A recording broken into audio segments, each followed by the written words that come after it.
Children's Hospital in Australia and is also an associate professor in the discipline of paediatrics at the University of New South Wales.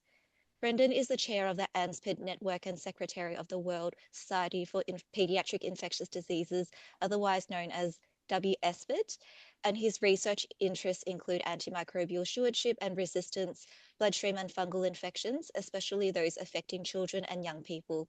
He's passionate about advocating for improving infection management and antimicrobial use in children, and his session is going to be about myth-busting pediatric prescribing and IV to oral antimicrobial switch. I'll hand over to you now, Brendan. Thank you. Thanks, Josephine. Thanks for that very kind introduction, although I'm realizing I should have given you a shorter one.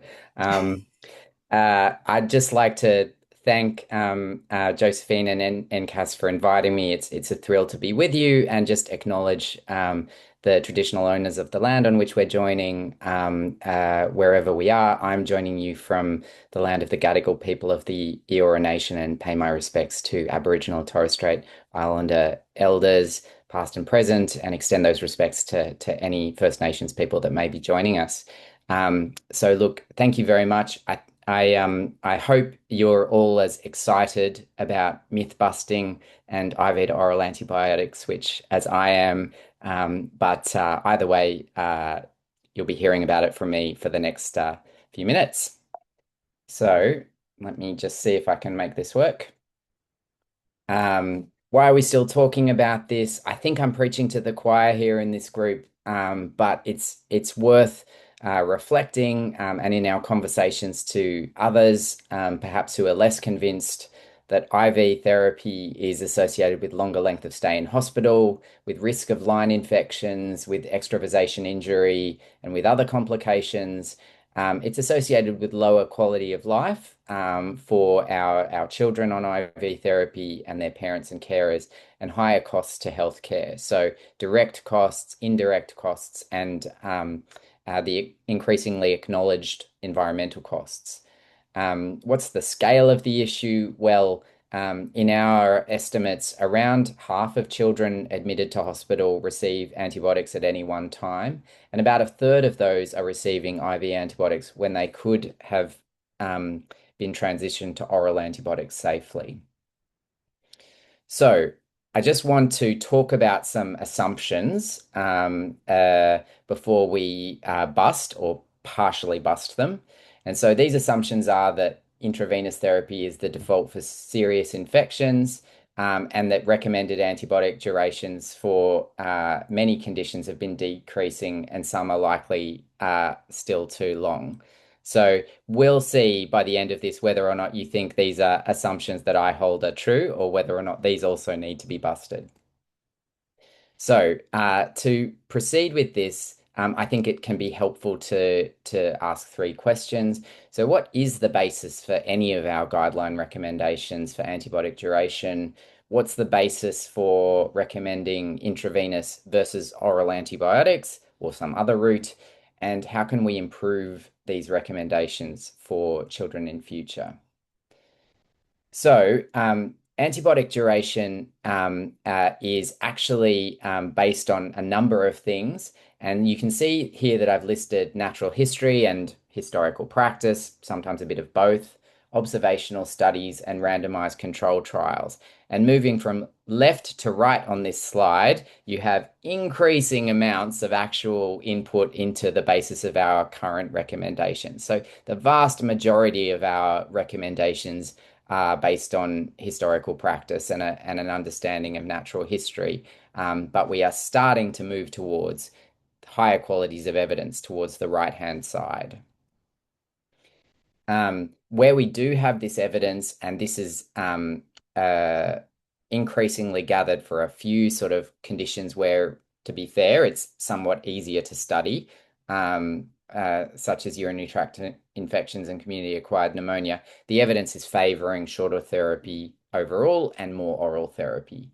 So it's been conventional to give 7 to 10 days of intravenous therapy for urinary tract infection in children, and increasingly we're being able to shorten this and convert more of this therapy from IV to oral, even in the case of pyelonephritis or urinary tract infection with fever and systemic features. there's actually now the evidence suggests that you can give no intravenous therapy for cystitis in children who can tolerate oral antibiotics, even if they're febrile. For community-acquired pneumonia, I think, again, I'm preaching to the crowd here, probably that most people would acknowledge that most children with community-acquired pneumonia can be treated with all oral therapy. And with pneumonia, people were often giving longer durations, like 10 days of therapy. Increasingly, we've seen that that can be given for as short as 5 days or even as short as 3 days therapy with equivalent outcomes. So how short is too short? I think some people are challenging this, is the pendulum swinging too far? But even in, some serious infections, such as post-operative therapy for complicated appendicitis, there's been some studies that have suggested that 2 days of therapy is non-inferior to 5 days. And it's still very common to have variable practice around Australia and around other places in terms of fixed durations of therapy following complicated appendicitis. For bone and joint infections, this has traditionally been given with long durations of intravenous therapy, especially in adults, but also historically in children. There's been a real sea change in that over the last 20 years or so, with increasingly shorter and increasingly more oral therapy. IV therapy at all in this condition is now being challenged. There's a Danish study that was published a couple of years ago that used all oral therapy for uncomplicated bone and joint infections in children with a non-inferiority demonstrated. And there's a trial that's currently running called the BEST trial that's led by Alison Boast, Amanda Gui and colleagues in Melbourne, and which my site, full disclosure, is participating in, that's looking at entirely oral versus IV therapy for osteomyelitis and septic arthritis. So I think we may get to a stage where for the appropriate selected child who with bone and joint infection, we can recommend all oral therapy. And maybe that's coming for some adult infections in future, but I think probably not as quickly as for children. So moving back to questions, so considering intravenous therapy, what's the pharmacokinetic or pharmacodynamic basis for preferring intravenous to oral therapy? And then perhaps a more practical question, what general factors are considered contraindications to IV oral switch in pediatric patients in guidelines? And actually, what are the bases for these? It's very helpful for those of us who are writing guidelines or who are directing antibiotic therapy decisions, including intravenous versus oral and switch, to really understand the antimicrobials we're using. So this is one of those standard pharmacokinetic curves, looking at the various antimicrobials and their relation to microbial killing and MIC. I think we all need to understand that. But beyond that, we need to understand bioavailability of various antibiotics, what's the sort of current recommended best dosing, and what are the practical factors around IV and oral therapy to really move towards an area of targeted therapy for our patients. So precision medicine, this is an example of going beyond the guidelines and advancing those guidelines too. So I mentioned the BEST study, and I think this provides a nice little example. So this is some work that Amanda Gui and colleagues did looking at cephalexin dosing and probability of target attainment based on different dosing strategies. So traditionally, you will find in the Australian Medicines Handbook and in other resources, cephalexin doses for children of something like 12.5 milligrams per kilo 4 times a day, QID.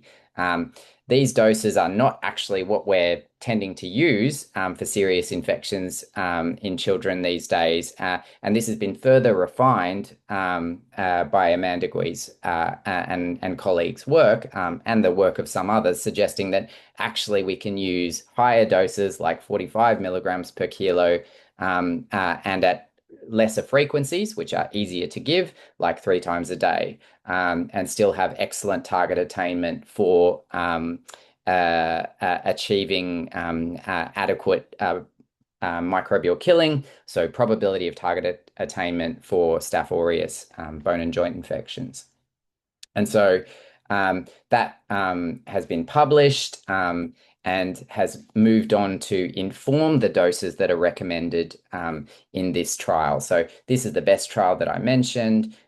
Children are being randomized with the baseline conditions of acute uncomplicated hematogenic septic arthritis or osteomyelitis in long bones, of which we see many in our tertiary children's hospitals. And they're recommended to have the standard of care arm, which is intravenous cefazolin, which is one of the commonly used therapies, followed by oral switch, or early, essentially immediate upon randomization, um, all oral therapy with that higher dose of cefalexin. So either 37.5 milligrams per kilo QID and then 45 milligrams per kilo TDS. So that study is still running, and I think we'll be excited to see the results. But it just, I think, is an example of understanding our patient population, understanding our clinical condition, understanding our drugs to improve opportunities for switching to oral therapy earlier. So this slide here is taken from a paper Associate Professor Bryant and I published with some colleagues some years ago, taking into account what are the general principles. So we can make guidelines based on particular conditions, but for those of us who work in medicine and in child health in particular, we have to be really practical, and so we have to understand, which children we can actually give uh, oral antibiotics to, and we'll be able to take them safely. But there's one caveat in there that you'll see, in that we were pretty hesitant to make recommendations that applied to neonates in that guideline, based on the information we had at the time and based on people's kind of intrinsic level of comfort around this. So as you can see, even though that's not a hard caveat, we said, apply these guidelines to neonates with caution. So should we just be using IV antibiotics when we're treating infections in neonates? And I think even in this space, there's now been some change. So this has been led by some studies in the Netherlands and in Denmark, and there's a number of studies suggesting neonates with probable bacterial infection can switch to oral antibiotics safely, with equivalent outcomes and with lesser length of stay, which is a very good thing. And even with clinical signs of infection, or even with confirmed infection in certain outcomes, can basically have equivalent clinical outcomes in terms of cure and infection, prevention of readmission, without safety concerns and with shorter length of stay. Okay. Now, hot off the press, I just wanted to highlight that part of the challenge in pediatric practice, and indeed in all adult practice, but I think even more for us, is managing different guidelines from different parts of the world with different drug doses. In Australia, we have moved from a number of different antimicrobial susceptibility systems to now two systems that are pretty much in place around the country. Those are UCAST, which comes from Europe, and CLSI, which comes from the United States of America. So now we've moved to these two systems rather than multiple systems we had before. There is really an opportunity to standardize practice. One of the spanners in the work is that both of these bodies have been re-evaluating what should be appropriate doses to treat infections in the light of increasing antimicrobial resistance and increasing understanding of PK/PD of antibiotics. UCAST have brought out an susceptible increased exposure category to replace its old intermediate category, or I, and this has created some challenges, both for our clinicians to understand, but also for those of us working in pediatrics, in that there are no UCAST approved SIE doses. So they have recently circulated some draft doses for comment, which our Australian New Zealand group has responded to. But there's been some really interesting additional responses to that, including one recently published that I just showed you the title of before, which suggested that actually the way pediatric practice has moved in the last 15 to 20 years is we are already probably using doses that are adequate for these SIE bug drug combinations. And so in this particular analysis, they've just looked at this for amoxicillin, ceftazidime, cefuroxime, and ciprofloxacin. But I think this is something we will need to investigate, but are increasingly finding for other drugs too. So, on the one hand, the take-home message for me from that is there is probably less need for higher doses than we are already recommending in our guidelines, our recent guidelines for children. You need to have some caution with the very older guidelines. But there is actually an opportunity for better precision medicine targeting based on the age and bug. So it may not be acceptable anymore to just be giving one standard dose. We may need in certain serious infections to really understand that bug drug combination. Okay, so I've talked a little bit about where the evidence comes from, and I've presented with some results from interventional studies, including randomized control trials. Those are great. Those are really the highest quality level of evidence and what we should be aiming for, but they're hard to design, they're expensive to run, and they're challenging to recruit, especially for rare conditions in subpopulations. So is there any response to that? Do we just have to rely on historical practice, consensus, and observational studies? Well, one group from the US has suggested that actually we need to rethink how we run our randomized control trials in clinical practice. I know this is not the only group to talk about this, but they've provided a very interesting ethics framework that I think people might want to read, that talks about obligations for introducing randomized medicine to inform research-led clinical care. And they propose a learning healthcare system series of ethics, and I think people here will probably be receptive and be aware of the concept of learning healthcare, that we need to improve as we go and learn from our clinical experience. And they propose 7 obligations, the majority of which apply to researchers and healthcare systems, but they provide one of their obligations applying to patients. And they say that patients under this ethics system have an obligation to contribute to the common purpose of improving the quality and value of clinical care and healthcare systems. So I think that's very interesting because it challenges the idea that patients must be protected from research at all costs. And perhaps this is something we need to move for in partnership to make it easier for us to learn and understand from every clinical interaction. And I think supports the idea of larger scale, pragmatic and adaptive platform trials that we're increasingly seeing. Perhaps considering, are there ways to remove some of those regulatory substantial hurdles while still protecting patient safety and the integrity of the research? So I would just put to this group, is this feasible? Is it needed to manage the consent and participation issues in research, which I would argue are preventing us sometimes learning from healthcare in the way we should? Okay. So how can we improve? Look, I've to some extent just dissed observational studies, but I absolutely think we need to continue to learn from those at the moment. There's still very important evidence, and we still need groups to look at those together and come up with consensus recommendations that adapt to our current situation. We can make use of natural experiments. So the COVID pandemic gave us heaps of information in terms of patterns of infectious diseases, what happens with non-pharmaceutical interventions, large population swings in different infections based on societal factors. And I think we have an obligation to make use of those. I think we do need to collect experimental and quasi-experimental data, and we need to increase our efforts to embed randomized clinical trials into care.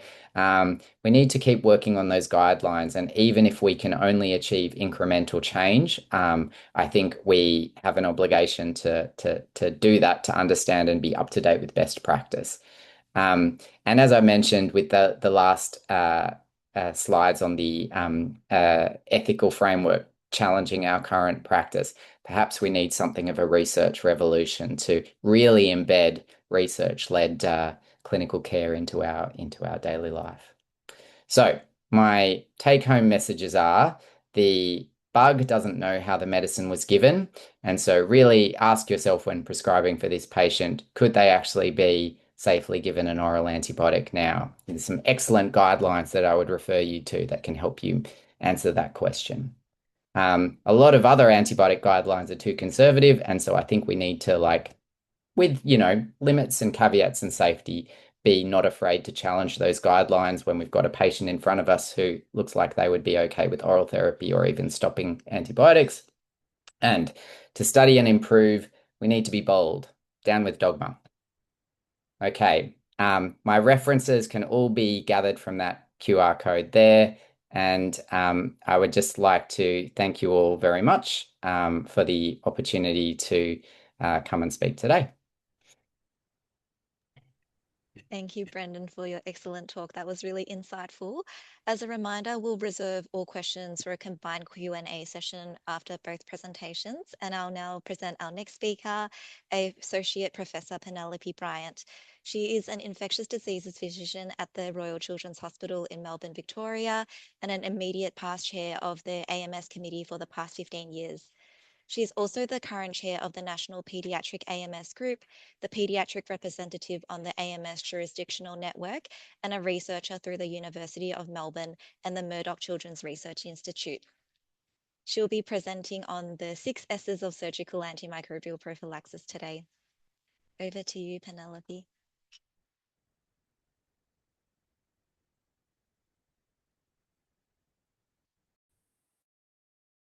There we go.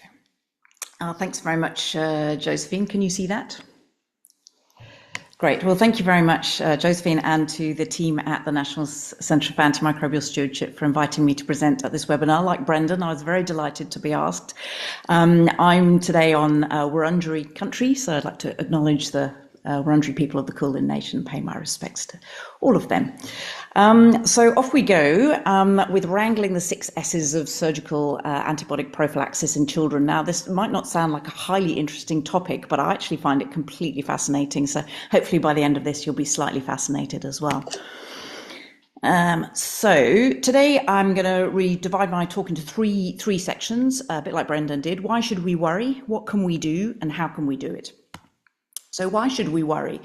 So I think it'll become as no surprise to anybody that there is a lot of bad prescribing around antimicrobial prophylaxis in children, in adults, in Australia, internationally. It's prevalent everywhere.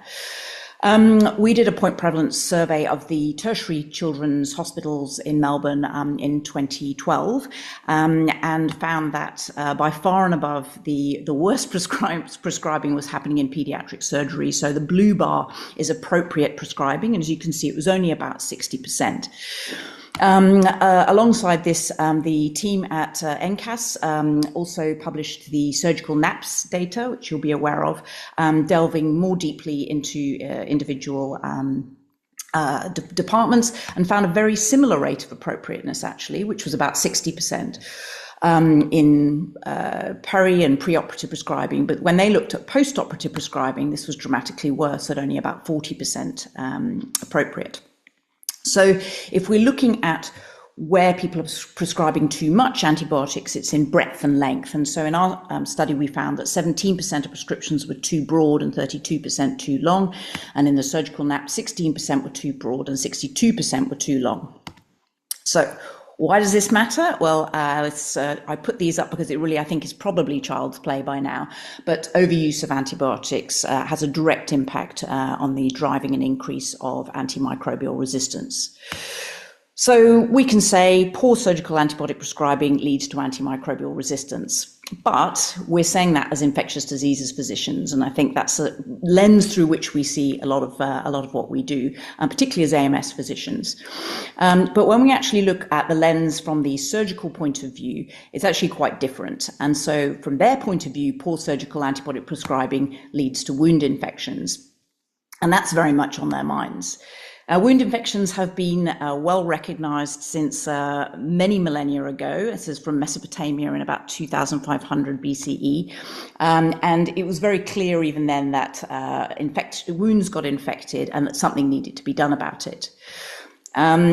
The reason is because wound infections delay wound healing. They cause longer length of stay in hospital. They induce more emergency representations and higher mortality. And all of these things are bad things. And overall, the burden is that surgical site infections make up to 20% of hospital-acquired infections. And it costs Australia in the realm of $325 million a year. So that's a lot. But there is therefore tension between preventing AMR and preventing surgical site infections, with each tension pulling in the opposite direction. So then what can we do about it? Well, if you want to prevent an SSI, then you need to implement some kind of SSI prevention bundle. Now, this can take the form of a whole range of things in the surgical patient journey, from pre-operative optimizing of the patient's health. And I Googled healthy patient, and this guy came up, so it made me laugh, so I put it in. Perioperative prevention, which is antimicrobials, intraoperative prevention, which is maintaining asepsis during surgery, and then postoperative prevention of excellent wound care. So I'm going to talk about perioperative antibiotic prescribing. And we'll all be very familiar that it's often the anaesthetist who delivers the antibiotics prior to the surgeon starting the operation. But this is not a new concept. This concept has been around almost as long as the concept of wound infections. And all of these are true things that people used to administer to prevent wound infections. So in ancient Egypt, it was powdered mummy. In the Middle Ages, it was cow dung. In the Victorian times, it was vinegar. And thankfully, we've been able to move beyond all of those. But if we think about what the evidence is for antibiotics preventing surgical site infections, if we imagine the Earth is the size of all of the evidence we could possibly ever want in every infection, looking at every different kind of complicated surgical site infection in every different type of patient and age of patient, that would be all the evidence. The evidence in adults, there's a reasonable amount. I would say it's about the size of Australia. The evidence in children is about the size of Melbourne, and the evidence for neonates is about the size of the laneway behind my house.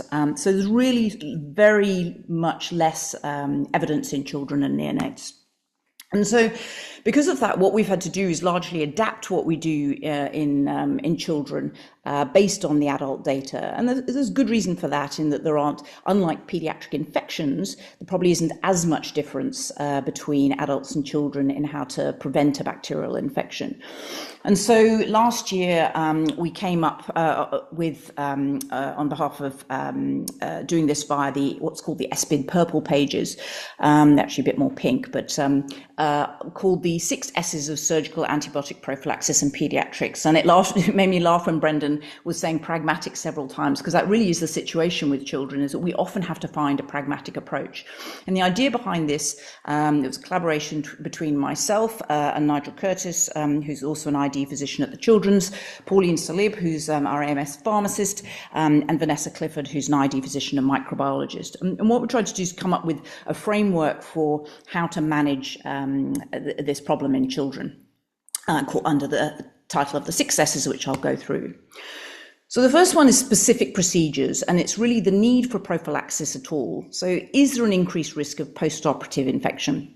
And the increased risk comes from several things. So it's really whether there is going to be a prolonged open wound, that increases your risk. Whether you have an immunocompromised patient, that increases the risk, and whether there's likely to be surgical site contamination. And so the flip side of that is procedures that don't need prophylactic antibiotics. So, for example, if there's no anatomical barrier breach, such as a closed fracture repair, if the surgery or procedure is only in non-sterile space, such as an endoscopy, if there is minimal mucosal or skin breach, so tonsillectomy, a lymph node biopsy, a simple hernia repair. And the American Academy of Surgeons has deemed that all of these have less than 2% risk of developing a surgical site infection. And the American Academy of Paediatrics said, well, therefore, these procedures don't need antibiotics. Now, there's a couple of pediatric exceptions to that. So one of them is CVC insertion, which normally doesn't require any antibiotics. Lots of children get antibiotics for this, but actually there's good evidence that you don't need it. But if you're an immunocompromised child, and probably adult as well, then the fact is that a lot of these CVCs are going in for long-term use for chemotherapy, and therefore having some peri-procedural antibiotics is a good idea.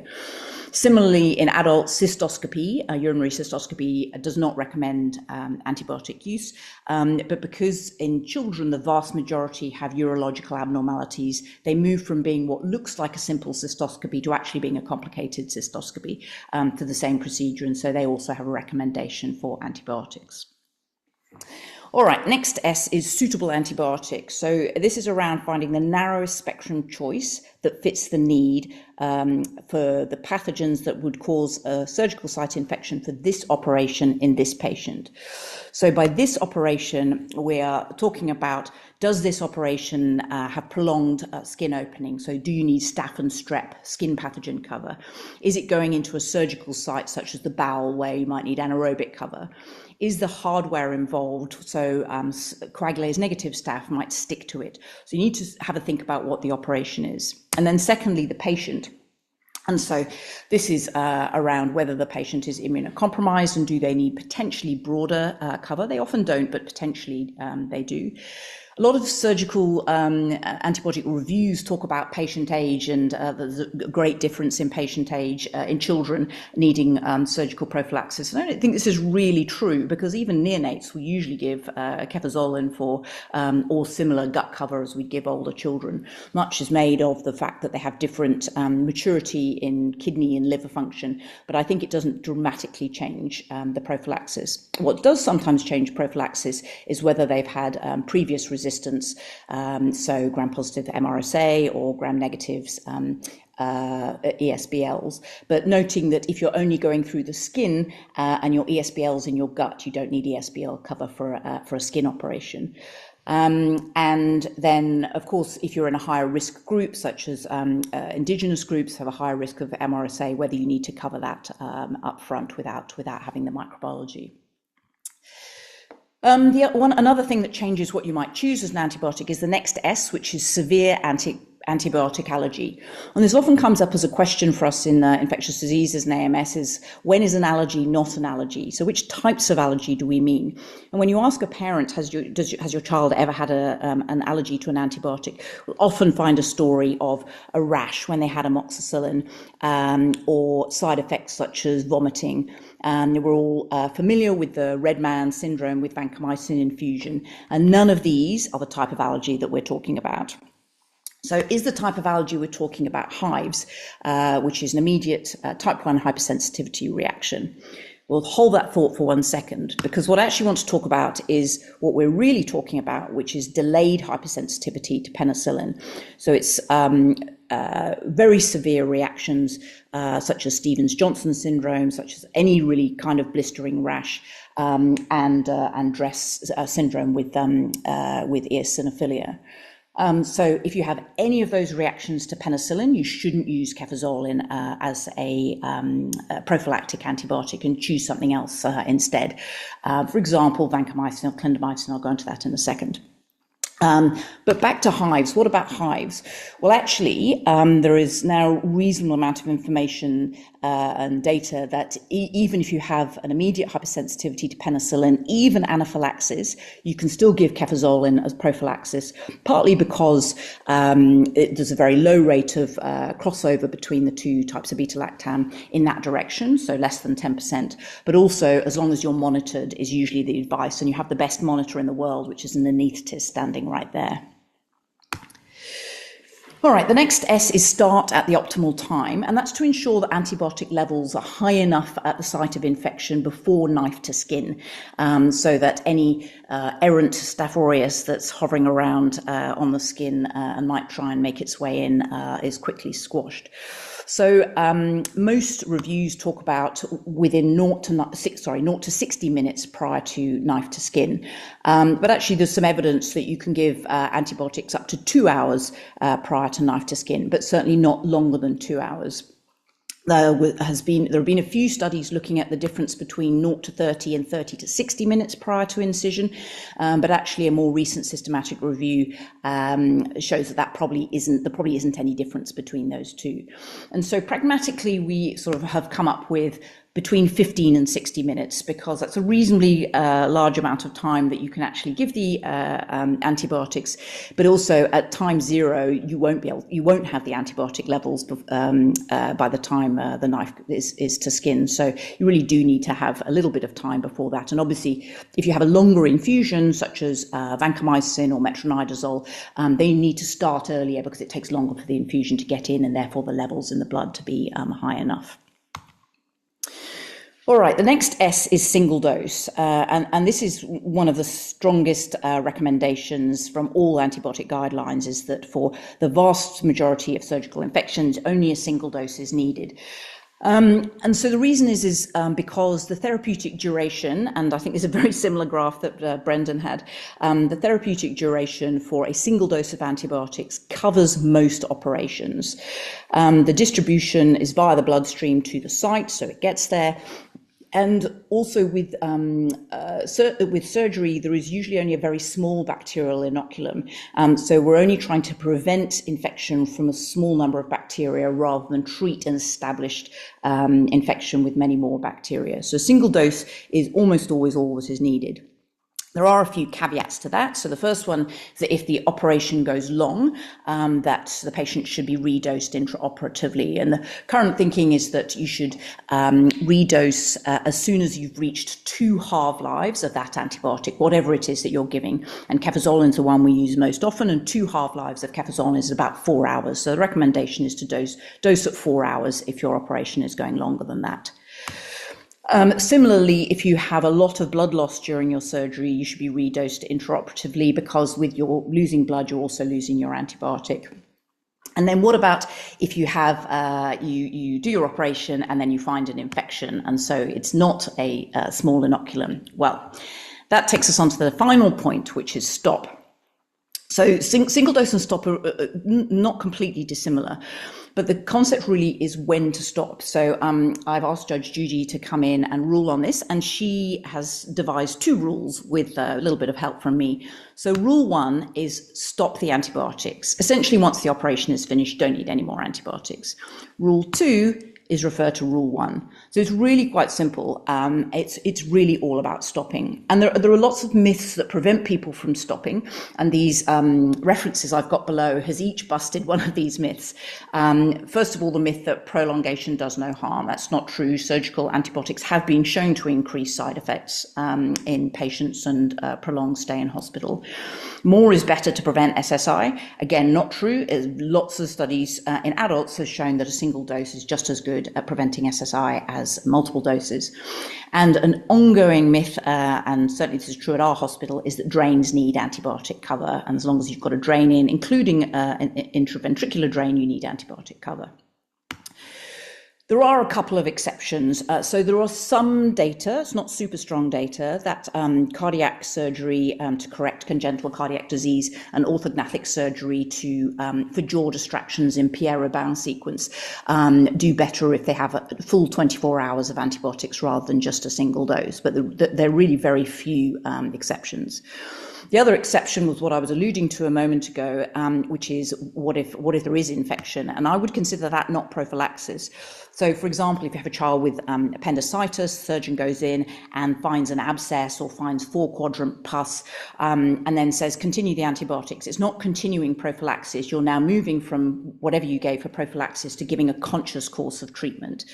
Similarly, if you are surgery is draining a septic joint or draining pleural empyema, and then you have antibiotics afterwards, that's not prolonged prophylaxis. That's surgery for source control and then treatment. And I think it would be quite helpful, I certainly know this for when we're trying to audit surgical prescribing, to differentiate between those two. So the most effective way that we can reduce surgical antibiotic consumption is to stop. And then this is a credit to Nigel Curtis, who designed this, essentially a lanyard card, to put the 6 S's and make just some really clear, simple guidelines. But the thing that was really genius about it is this section, which is suitable antibiotics. It's actually quite hard to remember all the different combinations of antibiotics for all the different surgical types. And these are taken pretty much from the therapeutic guidelines. And it's really on the basis that almost everything gets cefazolin, and so you start off with use cefazolin, and then there's a few instances where you add metronidazole, a few instances for adding vancomycin, and then really one instance for using gentamicin instead of any of those. And then up here we have the severe delayed allergy and all the various different antibiotic choices in the different types of surgery for addressing that. All right, so finally, how should we do it? It's really not just about providing a guideline. I love our guideline, but it's really about engaging surgeons to be enthused to change. And my experience of presenting several times to our surgical and anaesthetic colleagues is they're actually very enthused about it. They, do care about their everything about their surgery. But top tips that I think really help with this are, first of all, make it about what they care about. Secondly, make it visible to each other. And thirdly, make it easy to do the right thing. So making it about what surgeons care about. Surgeons care about outcomes from their patients, from their surgeries. So rather than we need to cut down on antibiotics, it's showing the evidence that there's no difference in surgical sites, infections and other complications and reoperations from a single dose versus multiple dose. And there's a lot of anecdote, like there is for all of us within surgery. We just feel that. And so auditing that is a really powerful tool of their own patients.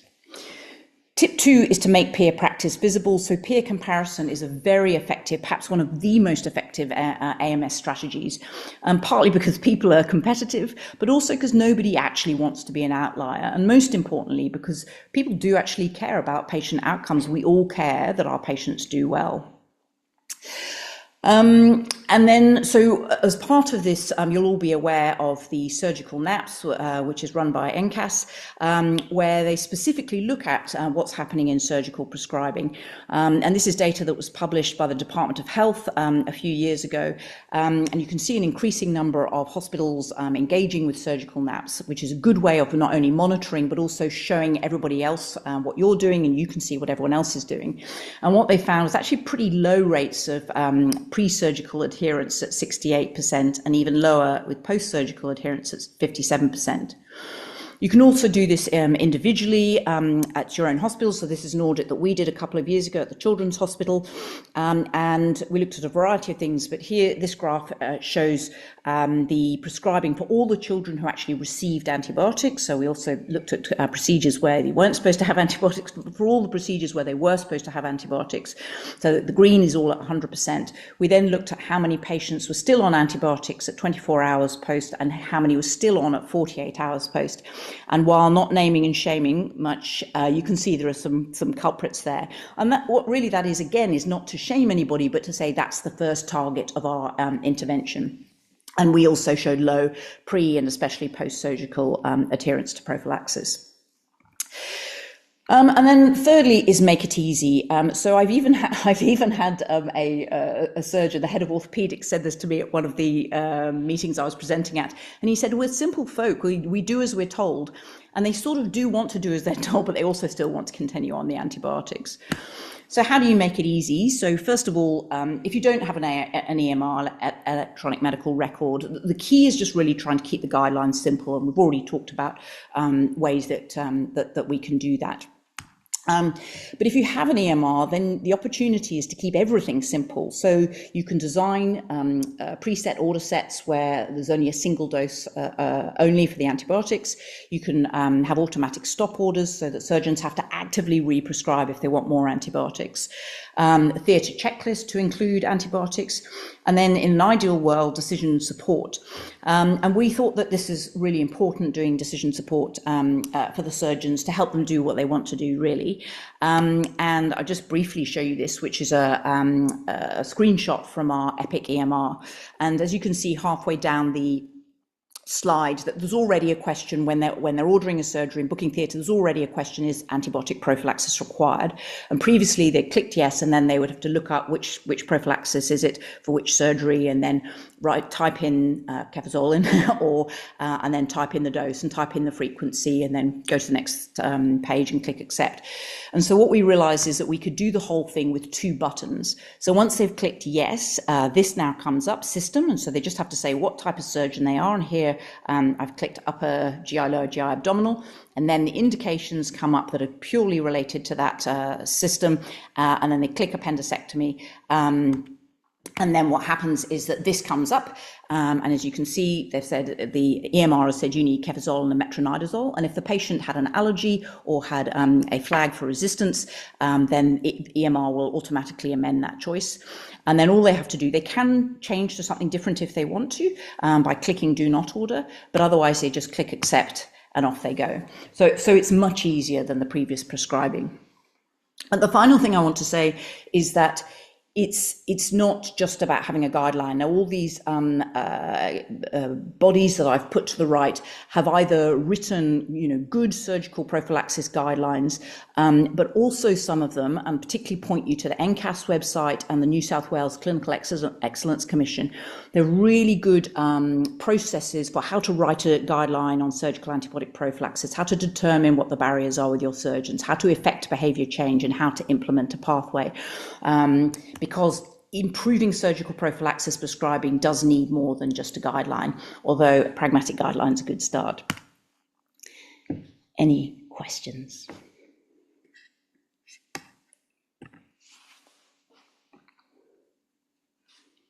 Thank you, Penelope. That was excellent. I can see, Kaz, first you've got your camera on and you look like you're ready to ask the questions. I'll let you take the first question. Great talks from both of you. It's always the point end, isn't it? The implementation, behaviour change challenges.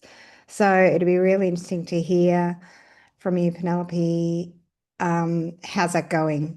What have you observed? Are you formally measuring it? Have you been able to demonstrate impact of the order set? Just really interested to see how that's going. When we go live when, Josephine? Next month. I will be able to answer all your questions. Fantastic. I will come back and do so, because I think you're absolutely right. That what you're really wanting is not just to go, aren't we great? We've made some buttons. It's actually measuring the impact and actually measuring the difference. And I think that was initially why we did the audit a couple of years ago, is we wanted to have a baseline. It's taken us slightly longer to develop the process in EMR than perhaps we had anticipated. I really like it. It's quite simple. And just for everyone online, I think when we're starting to do digital innovation, the evaluation that we do needs to be a little bit broader than we would otherwise do. So we now are explicitly trying to take a human factors approach here, which is trying to understand whether the digital innovation that you've done is actually fit for purpose, is acceptable, is it changing practice, but also is it being used? So what is it? What is the use? How often do they bypass it? And that's something that we've certainly had to get our head around now in the digital world. The way we evaluate our programs is not just effectiveness anymore. You have to look at a broader suite of things. So I'm really interested to hear whether you're going to look at some of those frameworks as well as part of the evaluation. We might not have thought about it yet, but we are thinking about it because it's, I think, many of us online develop lots of programs, expend an enormous amount of time, and the design and evaluation is really very important for sustainability, I think. And I think even when because we presented the fact that we had this idea to do 2 buttons to the surgeons and anaesthetists, and even when you say, look, this is what it's going to look like, and they're like, yes, sure, that doesn't mean they're actually going to use it. The proof is definitely in the pudding. So Yara Arbo, who's the new head of AMS at the Children's Hospital, I think will be planning something amazing to measure it. Can I also ask another question? In the early days of EPIC, there were some challenges in capturing time from antimicrobials to cut, or I remember there were some issues around good documentation of perioperative. Has that improved now? Is that something which is easy? Yeah, not really. I mean, it really still is in the eye of the documenter. I think the fact that everybody realised there was a problem meant that people tightened up a bit, but I wouldn't say hand on heart it's 100% accurate. Yep. And then of course, the prophylaxis is, it just has an automatic stop, your order set, so is it only for? Yeah, no, we don't. The one that we've designed is just a single dose prescription. So it's that rather than an automatic stop, but it will remind the anaesthetist during the procedure that they need to do a second.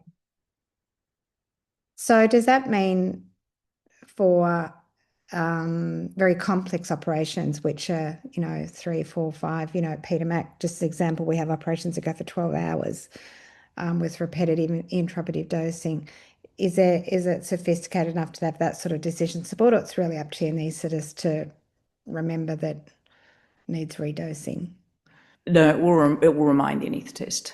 Wow, that's great. Great. Penelope, can I jump in there? I love your 6S's paper too, and just considering the combination of what you mentioned about making things easier and considering human factors. So we've been working on improving management of appendicitis with our surgeons, and that involved us going to talk to the surgeons and what they cared about. And they obviously cared about all of those things you cared about. But we realized we had a little bit of work to do in terms of them just agreeing what they considered complicated appendicitis was and what sort of degree of pus in the abdomen really counted. And so they've worked on that and actually like now sort of really become enthusiastic and joined together about that. And this all started with a couple of meetings and a big sort of A3 piece of paper stuck up on the operating theatre door reminding them what they'd agreed on before we got to those next digital steps, which I agree, Kaz, are absolutely the next thing to make it easier and embedded in practice. I mean, the lessons are the same for adults, really. I mean, I think, but it's one of those areas that's traditionally in stewardship has been so hard to get into. So Courtney, who's online, I know, did her entire PhD on this. And if you ever have a chance to read her qualitative interview paper, it's got the most brilliant quotes. I have read a few of her papers, as you probably saw from my slides. Hysterical, the colorectal thing. I would love to smear feces all over a plastic surgeon's flap. We know it's all about, technique rather than the antibiotics sort of comment. But we're also, so NCAS with the new CRE called Radar, digital models, particularly in surgical, is one of our whole streams. So we'd be very keen to collaborate with the children's to think about, furthering opportunities, particularly in the adult space as well. Yeah, that would be great. The other thing Josephine just reminded me, and I think this is probably worth saying, is that we have tried for a long time to have a surgeon on our AMS committee, but it was always while they were doing surgery. And then we moved the AMS committee meeting and they were still doing surgery. But we now have a new surgeon on the AMS committee and she's super engaged. And I think that's been a real win. Amazing.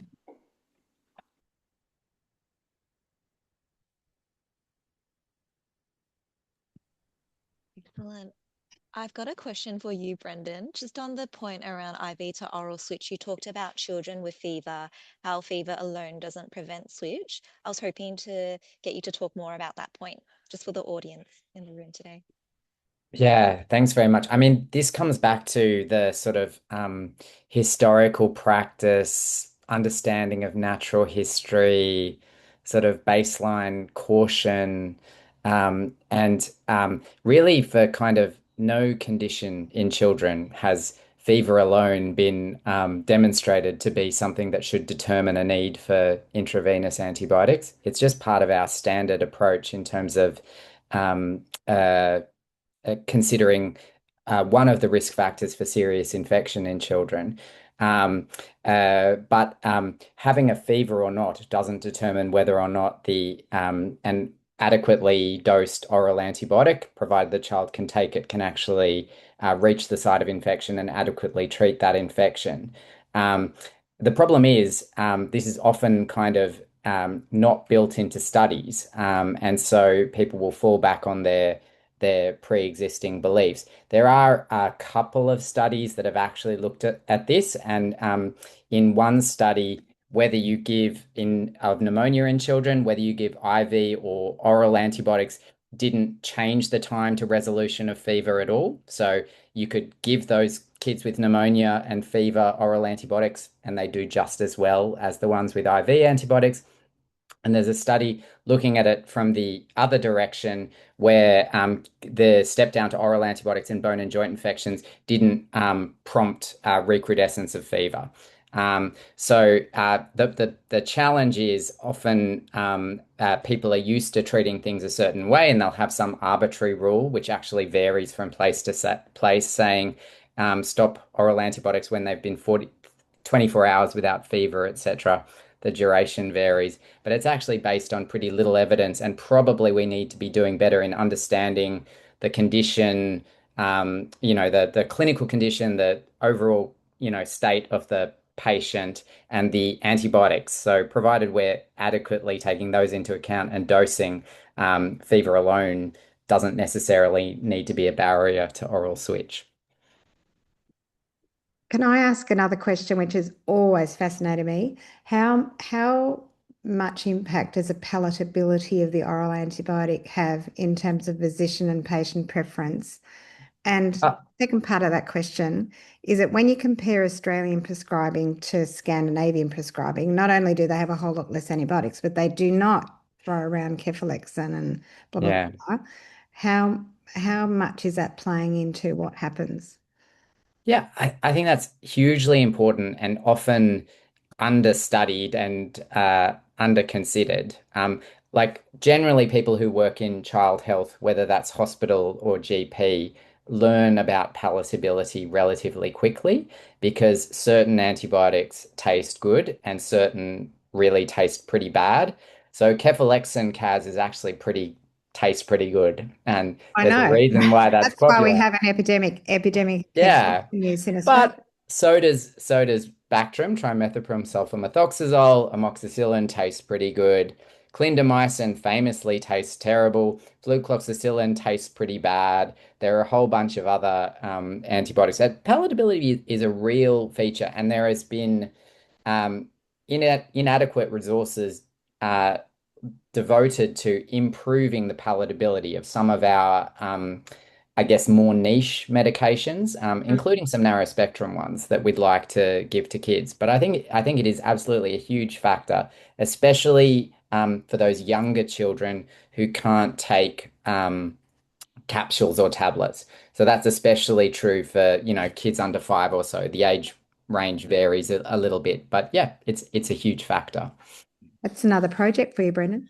Yeah, absolutely. There's actually a lovely paper. I think Dan Yo might be the first author with some colleagues in Perth where they had clinicians rate the palatability of pediatric medicines, which is quite cute. Would commend to the reader.